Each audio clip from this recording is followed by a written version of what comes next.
2020년도 크리스마스 부활절 때도 마찬가지고 특별한 크리스마스를 우리가 보내고 있습니다. 그런데 제가 2020년도 크리스마스 여러분께 질문하고 싶은 질문이 있습니다. 여러분 행복하십니까? 여러분 행복하십니까?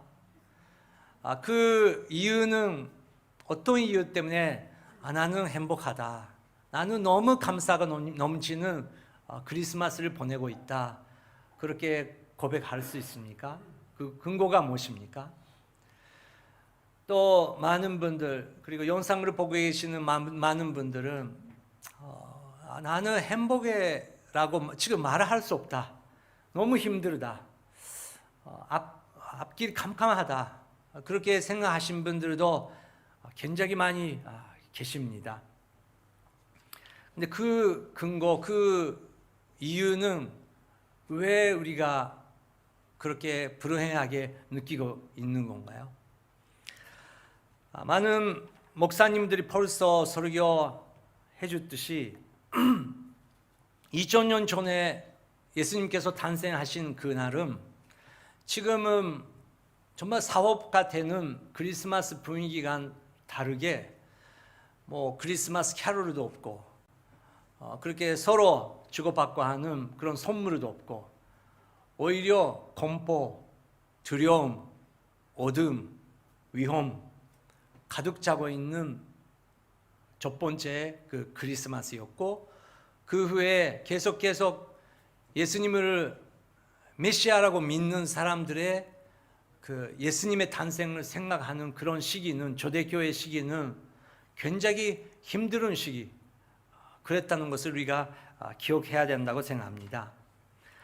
그런 뜻으로 2020년도 우리가 온 세계에서 코로나를 겪으면서 다시 한번 이 크리스마스라는 것은 정말 저희들에게 어떤 의미가 있는 것인지 조금 초대교회 그 성도님들의 마음에 정말 조금이지만 가까이 갈 수 있는 그런 기회인지도 모르겠습니다.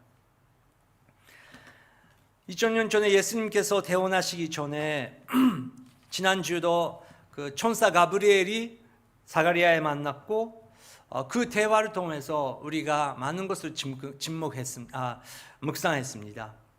오늘 또 천사 가브리엘이 또 다른 한 사람에게 나타납니다. 유명한 구절인데 같이 읽겠습니다. 26절, 27절 먼저 읽겠습니다. 시작.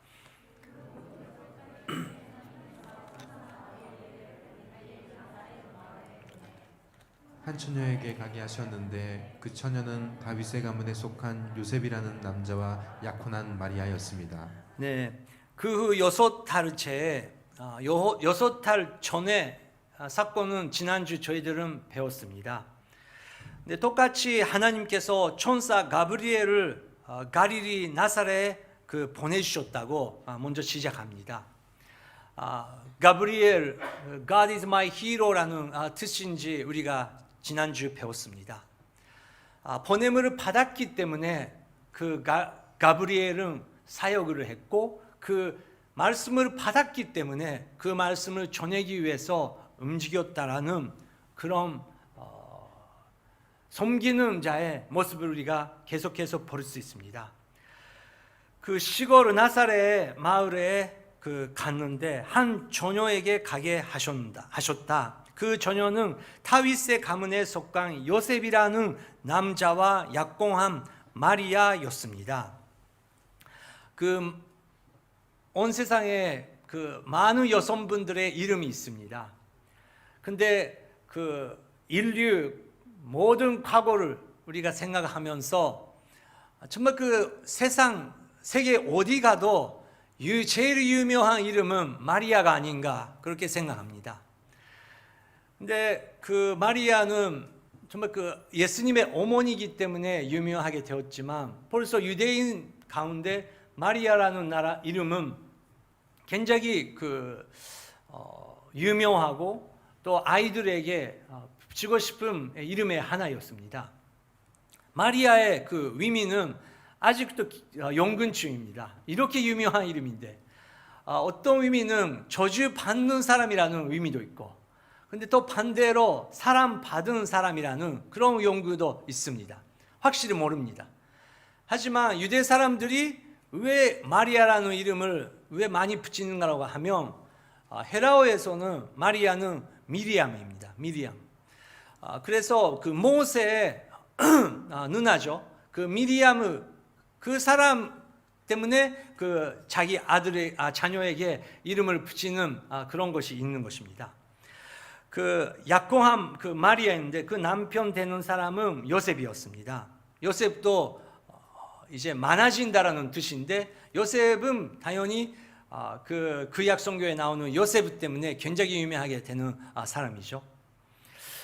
27조에 다윗의 가문에 속한이라고 써 있는데, 잠깐 우리가 여기서 멈추고 생각해야 되는 것은 다윗의 가문이라고 하면 왕족이 아닙니까?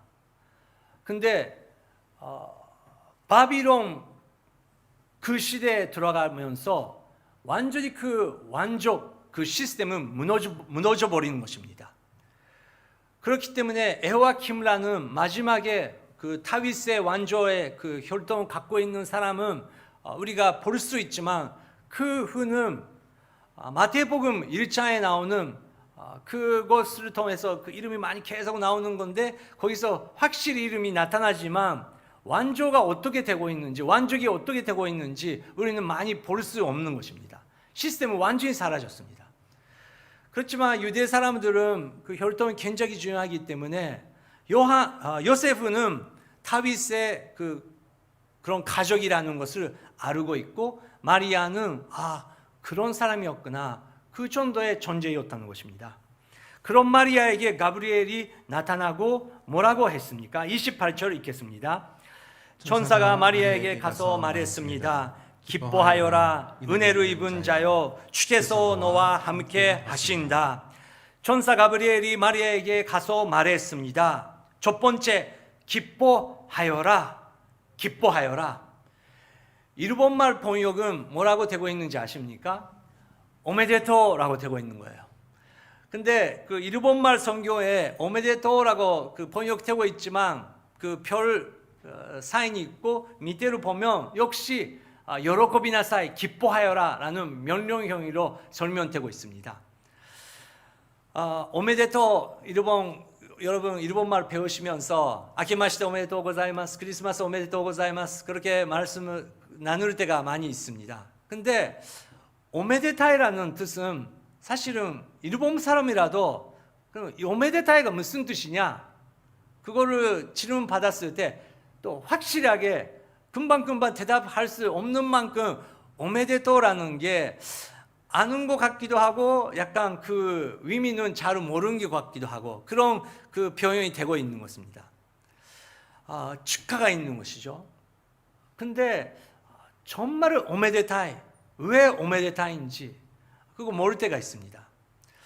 여기서는 기뻐하여라. 왜 기뻐해야 되는 것입니까? 왜 기뻐해야 되는 것입니까? 천사는 말합니다. 은혜를 입은 자여, 은혜를 입은 자여, 주께서 너와 함께 하신다. 은혜가 무슨 뜻입니까? 그것을 받을 수 있는 자격이 없는 자가 그것을 받을 수 있다는 게 은혜죠. 세상 방법으로서는 될 수 없는 그 세계의 은혜라고 우리가 표현합니다. 근데 그 은혜는 하나님께서 함께 하신다. 그래서 기뻐하여라. 그렇게 천사가 말하는 것입니다. 여러분 행복하십니까? 근데 우리가 행복하다고 느끼는 것은 누군가가 같이 있기 때문에 우리는 행복하다고 느낄 수 있는 것입니다. 그러면 누가 함께 있지 않으면 행복하지 못하는 건가요? 또 우리는 좋은 부모님이 있으셔서 행복하고, 좋은 파트너 생겨서 행복하고, 아이가 생겨서 행복하다, 그렇게 말한다면 그런 가족을 못 만나는 것보다 아직 안 만나는 분들은 행복할 수 없는 건가요? 우리는 사람에게 기대합니다. 당연히 우리 마음을 이해해 주는 것이 당연하다고 기대하면서 또 마음이 아프게 될 때 그런 경험을 많이 합니다.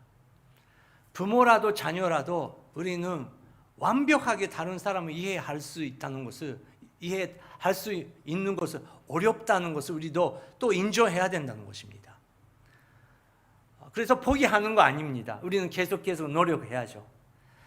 하지만 우리가 혼자시라도, 가족이 없을지라도, 모든 사람이 나의 마음을 이해 못하지라도 하나님께서 함께해 주시고 하나님께서 내 마음을 알 수 있으신다는 것을 우리가 믿을 때 우리는 안정한 행복을 느낄 수 있다는 것입니다.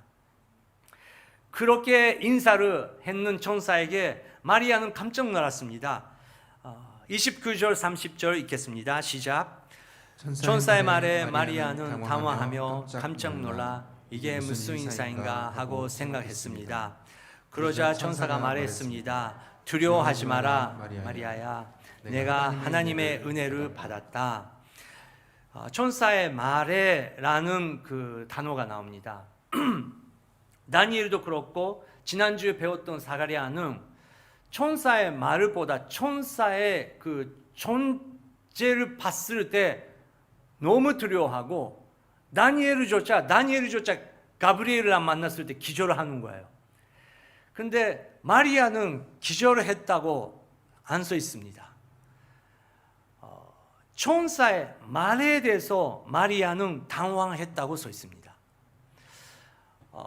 마리아는 아마 13살, 14살 정도라고 그 많은 분들이 말을 합니다. 근데 마리아의 특징은 너무 순수한 사람이었습니다. 요즘에 저희들은 유튜브에서 또 텔레비에서 아까 정말 그 시우금 같은 1살 정도의 아이가 우리 어른들이 볼 때 개 만지면 안 되는데, 그 야손 동물을 만지면 안 되는데, 그렇게 우리는 두렵지만 오히려 아이들은 아무것도 모르기 때문에 너무 순수해서 만져버리는 그런 현상이 있지 않습니까? 마리아는 그 천사에 대해서 놀랍긴 놀랍지만 천사의 말에 대해서 당황했고 깜짝 놀라 이게 무슨 인사인가 하고 생각했다고 써 있습니다. 그렇게 생각하고 있는 마리아에게 천사는 첫 번째, 두려워하지 말라고. 마리아야, 두려워하지 마라. 그렇게 말하는 것입니다. 지금 영상으로 보고 계시는 분들 가운데 정말 앞길 캄캄하고 불안하고 두렵고 그런 분들이 계십니까? 두려워하지 마라. 그리고 사가랴에도 그렇고 다니엘에서도 그렇고 하나님께서 우리의 이름을 부르시는 분이시라는 것을 우리가 기억해야 된다는 것입니다. 잠깐 우리가 하고 싶은데 저라면 후쿠사와 마키토요, 두려워하지 마라. 그렇게 우리가 같이 선포하고 싶은데 먼저 자기 자신 이름을 붙이면서 두려워하지 마라. 그렇게 잠깐 우리가 말해 보겠습니다. 시작. 후쿠사와 마키토요, 두려워하지 마라. 어떤 분은 후쿠사와 마키토요, 두려워하지 마라. 저의 이름을 말씀하시는데 감사합니다. 저에게 말씀해 주셔서 감사합니다. 근데 자기 자신 이름을 말씀해 주시기 바랍니다. 다시 한번 하겠습니다. 시작. 후쿠사와 마키토요, 두려워하지 마라. 아멘. 오늘도 하나님께서 두려워하지 말라고, 안 끝났다고, 세상 안 끝났다고, 이제 지금부터 아직 할 일이 많이 있고 두려우면 안 되고 일어나라고 오늘도 말씀하시는 분이 우리의 하나님이십니다. 두려워하지 마라 마리아야, 내가 하나님의 은혜를 받았다. 이거는 과거 완성형입니다. 어제 저는 어떤 네팔 친구랑 점심 식사를 하고 있었습니다. 근데 은혜에 대해서 여러 가지 나누고 있었는데 그 힌두교에 대해서 잠깐 배웠습니다.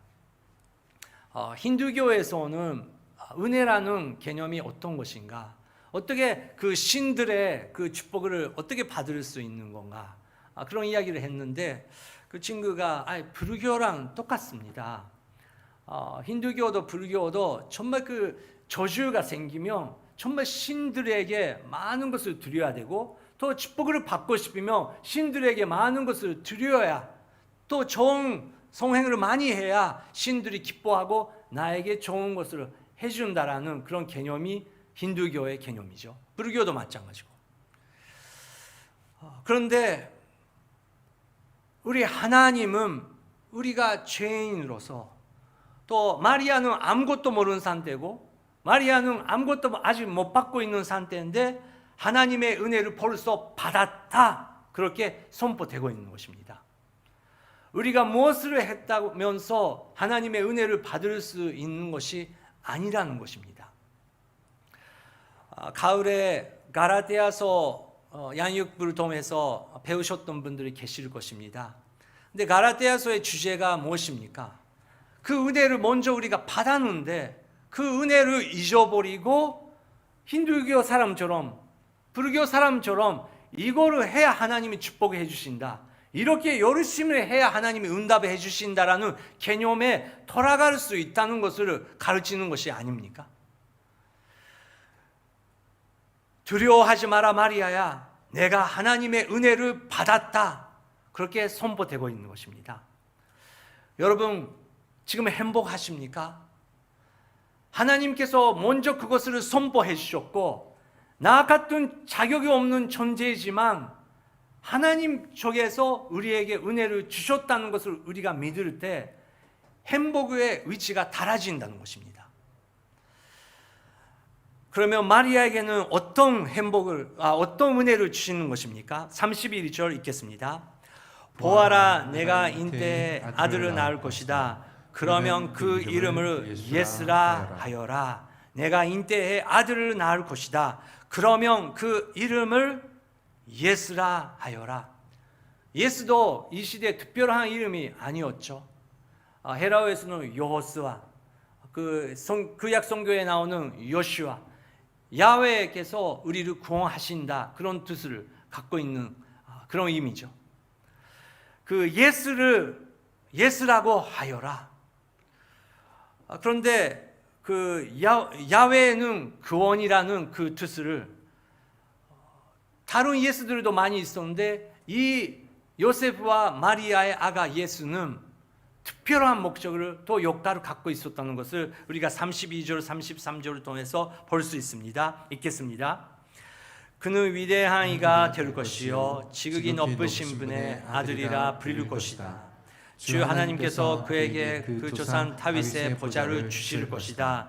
그는 야곱의 집을 영원히 다스릴 것이며 그의 나라는 결코 끝나지 않을 것이다. 여러분 지금 다시 한번 제가 읽겠지만 13살, 14살 그 소녀가 이 이야기를 듣는 것입니다. 우리 주위에 13살, 14살 그 소녀가 아는 소녀가 있으십니까? 그에게 너는 임신할 것이다, 그것만이라도 놀라운 것인데, 너의 아들은 위대한 이가 될 것이다, 위대한 사람 될 것이다. 근데 우리 부모라면 당연히 자기 아들이 위대하게 바라고 자기 자녀들을 위대하게 되는 것을 바라는 것이 부모의 심정이죠. 근데 어떤 의미로 위대한 건가요? 지극히 높으신 분의 아들이라 부릴 것이다. 지극히 높으신 분의 아들이라 부릴 것이다. 여러분 자녀 위해서 기도할 때 하나님 정말 위대한 사람으로서 키워주시기 바랍니다. 정말 큰 역할을 가지고 있는 사람을 되기 우리가 바랍니다. 다 부모님 그렇게 기도하시잖아요. 그런데 갑자기 천사가 나타나고 너의 아들은, 너의 딸은 지극히 높으신 분의 딸이라 부릴 것이다 라고 말씀하시면 어떻게 느끼십니까? 다른 사람들은 야, 너의 아들은 지극히 높으신 분의 아들이다, 그렇게 말하면 약간 긴장되지 않습니까? 인간적으로 좋은 대학교, 좋은 회사에 돌아가면 괜찮은데 지극히 높으신 분의 아들이 된다는 것은 무슨 뜻입니까? 그냥 뭐 위대하게 약간 사장 정도로, 사장님 정도로 괜찮습니다. 하나님 그게 많은 사람의 마음이 아닙니까? 근데 주 하나님께서 그에게 그 조상 다윗의 보좌를 주실 것이다. 아까도 말씀드렸지만 다윗의 보좌는 어디 있습니까? 이 시대 다 무너져 버렸는 것입니다. 왕족의 그 시스템은 다 없어지는데 자기 남편 다윗이 이스라엘의 왕이 된다고 그렇게 들어도 이해할 수도 없고 믿을 수 없는 그런 시기인데 지금 볼 수도 없는 내 아이가 다윗의 다윗의 보좌를 하나님께서 주실 것이다. 그는 야곱의 집을 영원히 다스릴 것이며 그의 나라는 결코 끝나지 않을 것이다. 영원히 그리고 끝나지 않을 것이다. 손을 그어주시기 바랍니다. 굉장히 중요한 단어입니다. 이것은 다니엘서에도 나왔고 에레미야서에도 나왔고 이사야서에도 나왔고 북이스라엘 남유다는 다 사라질 것이다. 그리고 나중에 바비론 오고 페르시아도 오고 그리스도 오고 로마가 지금은 지배하고 있는데 왕들이 다 있지만 구약 성경의 선포는 무엇입니까? 모든 것이 사라질 것이다. 여러분 모든 국가는 언젠가는 사라질 것입니다. 우리가 대통령, 우리가 스산라고 생각하는 사람들은 당연히 경외해야죠. 그런데 예언자들이 선포했던 것은 모든 권력은 사라질 것이다. 하지만 너의 아들은 야곱의 집을 영원히 다스릴 것이며 그의 나라는 결코 끝나지 않을 것이다. 그렇게 선포된다는 것입니다. 그래서 저는 일본 사람이고 또 여기에 한국 분들이 많이 계시는데 당연히 우리는 국가의 룰을 지켜야 되고 국가를 사랑해야 되지만 우리는 그것을 넘어서 정말 하나님의 나라의 족속으로서 하나님을 사랑하고 하나님의 사랑 그 마음으로 자기 나라, 자기 민족을 사랑해야 된다고 생각합니다.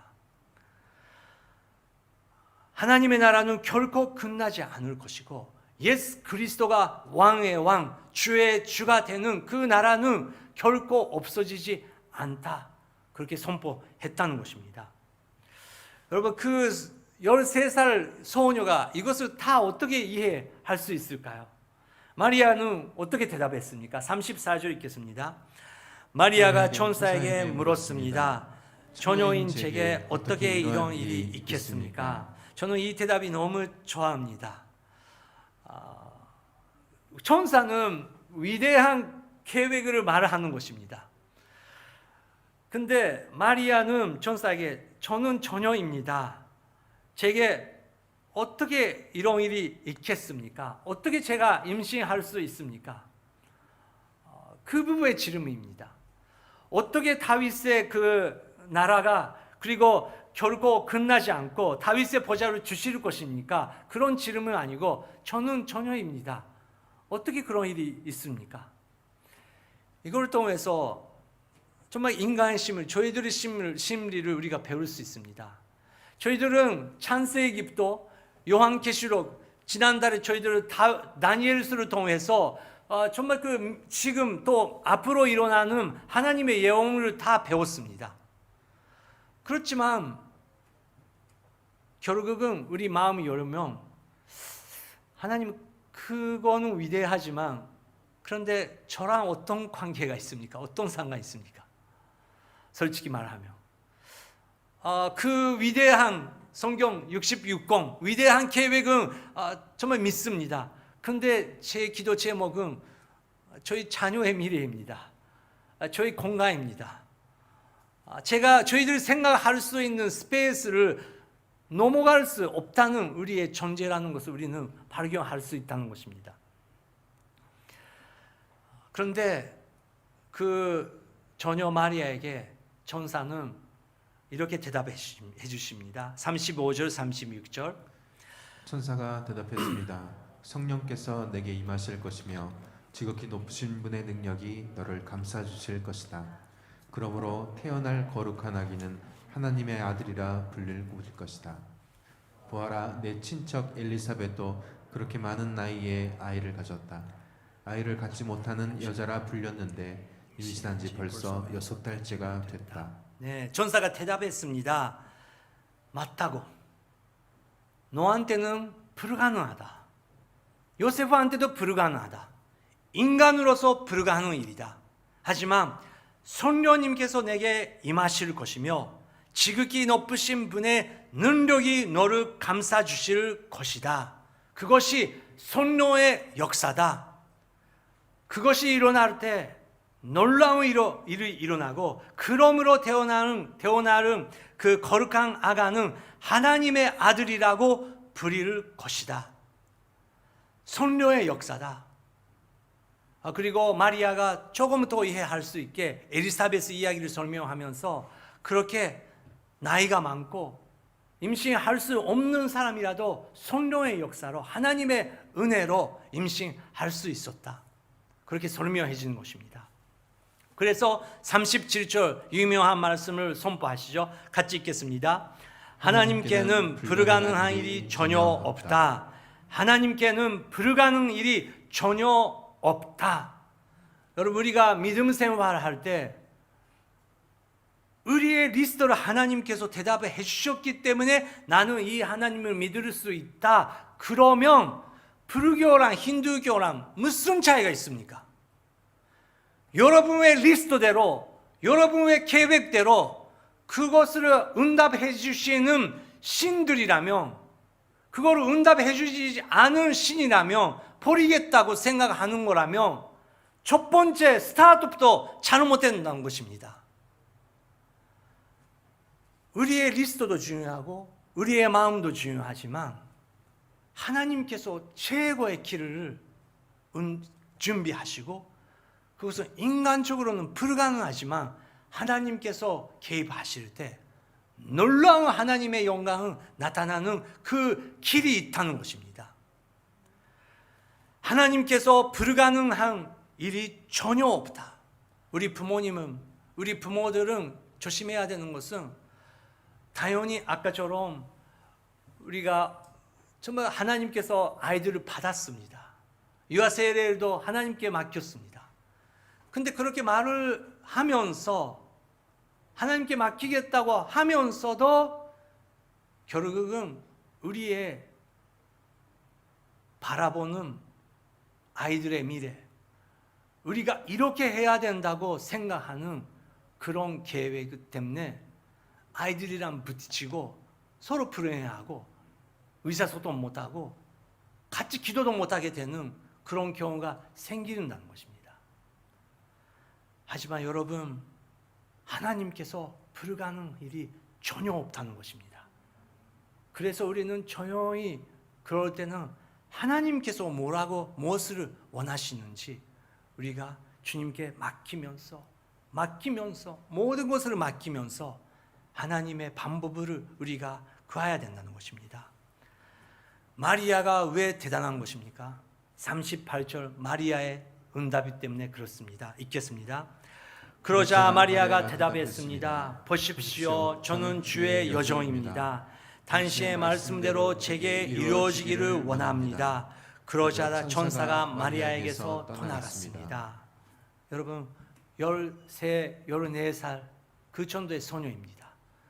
엄청난 그런 메시지를 받으면서 마리아는 보십시오, 저는 주의 여종입니다. 주님의 종입니다. 주님의 노예입니다. 저에게 할 말이 하나도 없습니다. 당신의 말씀하시는 대로 제게 이루어지기를 원합니다. 하나님께서 원하시는 대로 저도 원합니다. 여러분, 지금은 저희들은 그런 기도를 드릴 수 있습니까? 반대로 아니요. 내가 원하는 대로 주님 그렇게 해주세요. 그 기도가 아직 남아 있습니까? 굉장히 어려운 부분입니다. 근데 하나님께서 계속해서 우리가 하늘나라 갈 때 같이 그 부분을 훈련시키시더라고요.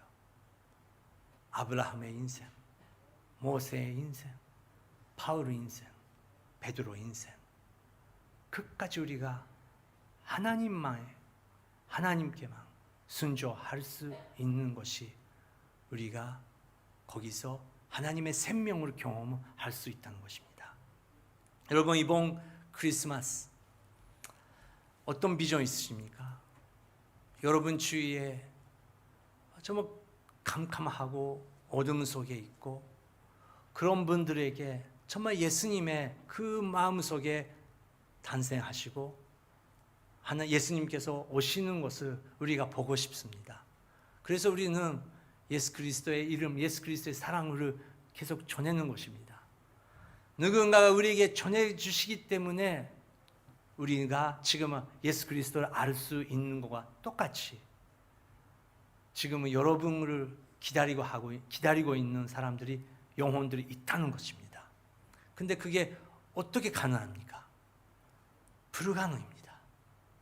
그래서 사도행전 1장 8절에 똑같은 메시지가 나타납니다. 같이 읽겠습니다. 그러나 성령께서 너에게 오시면 너희가 권능을 받고 예루살렘과 온 유대와 사마리아와 땅끝까지 이르러 내 증인이 될 것이다. 아멘. 성령님께서 너에게 임하실 때 너희가 엄청난 힘을 얻을 것이다. 여러분, 그런 힘을 얻어본 적이 있으십니까? 정말 내 힘이 아니고 누군가가 문을 확 열어주시고 내가 스피드 조절을 못하는 만큼 확 밀어주시고 움직이 있으십니까? 우리 가족들은 무슨 일이 생기는지 모르고 계획대로 안 일어나고 있는데 정말 하나님께서 문을 탁탁탁 열어주시면서 이것이 하나님의 길이다라는 것을 경험하면서 그거를 통해서 성령님께서 우리 주위의 사람에게 예수 그리스도의 기쁨을 전해주시는 그런 역사를 경험해 본 적이 있으십니까? 마리아는 그것을 경험했고 요셉은 그것을 옆에서 보면서 도와주면서 함께 가족을 만들었고 베드로도 그렇고 에스더도 그렇고 다니엘도 그랬었습니다. 이 시대 하나님께서 그런 한 사람을 잡고 계시고 하나님의 그 도전에 주님, 제가 여기 있습니다. 주님, 제가 주의 종입니다. 저는 할 말이 없습니다. 주님, 나를 사용하여 주시옵소서. 그렇게 고백할 때 여러분 주위에게 진정한 크리스마스, 나는 예수 그리스도를 몰랐었는데 당신 때문에 나의 마음에 예수님께서 탄생하셨다, 그런 놀라운 간증들이 일어날 줄 우리가 기대하면서 기도하고 싶습니다. 마지막에 잠깐 우리가 기도하고 싶습니다. 여러분, 오늘 행복하십니까? 이번 주 여러분 정말 행복한 크리스마스를 보내고 싶습니까? 하나님께서 함께 하신다는 것을 우리가 지금 이 시간 진심으로 믿으면서 고백하고 싶습니다. 그리고 불안한 마음, 앞길을 모른 그런 여러 가지 복잡한 일들이 있습니다. 하지만 주님의 은혜 가운데 저는 두렵지 않습니다. 그리고 그 은혜 가운데 제 안에 있는 예수님께서 저를 사용하시고 정말 그 축복의 복음 오메데토 기뻐하여라, 그렇게 나눌 수 있는 가족, 친족, 친구들이 나눠진다는 것을 우리는 이 크리스마스 이 시기 기대하면서 기도하고 싶습니다. 성령님께서 그것을 하시고자 합니다. 성령님이여 제 마음을 오시옵소서. 성령님이여 2020년도 이 코로나 시대의 크리스마스, 저는 그냥 그대로 교회 안에 있고 싶지 않습니다. 안 믿는 사람이랑 만나게 하여 주시옵소서. 종교 다른 사람이랑 만나게 하여 주시옵소서. 예수님의 은혜를 모르시는 사람에게 주님 저를 보내주시옵소서. 함께 기도하시겠습니다. 하나님 아버지, 감사드립니다. 2000년 전에 예수님께서 오시고 예수님께서 놀라운 역사를 시작하시는 것을 우리가 믿습니다. 초대교회처럼 2000년 동안 많은 성령님의 음성을 들은 예수님의 제자들은 온 세상에 나가서 하나님의 복음을 전했습니다. 주님이 여기에 계시는 분 한 분 한 분에게 함께 하여 주시옵소서. 두려움을 주님께서 없애하여 주시옵소서. 하나님의 은혜 가운데 그 마음의 찬양과 아름다운 기도를 회복하여 주시옵소서. 그 가족 안에 가정 예배 함께 기도하는 시간을 허락하여 주시옵소서. 이번 크리스마스 이번 주 주님께서 영감 받은 그런 크리스마스가 될 수 있도록 성령님이여 역사하여 주시옵소서. 성령님이여 임하여 주시옵소서. 성령님이여 앞으로 가여 주시옵소서. 주님 우리에게 말씀하여 주시옵소서. 주님 감사드립니다. 하나님께는 불가능한 일이 전혀 없습니다. 하나님 아버지, 하나님께서 모든 것을 완성해 주셨다는 것을 우리가 믿고 감사드립니다. 2020년도 이 코로나 시기의 크리스마스, 저희들 한 명 한 명에게 주님의 은혜를 넘치게 해주시사 주님의 그 사랑을 전할 수 있도록 성령님이여 저희들에게 임하여 주시옵소서. 감사드리며 예수 그리스도의 이름으로 기도드립니다. 아멘.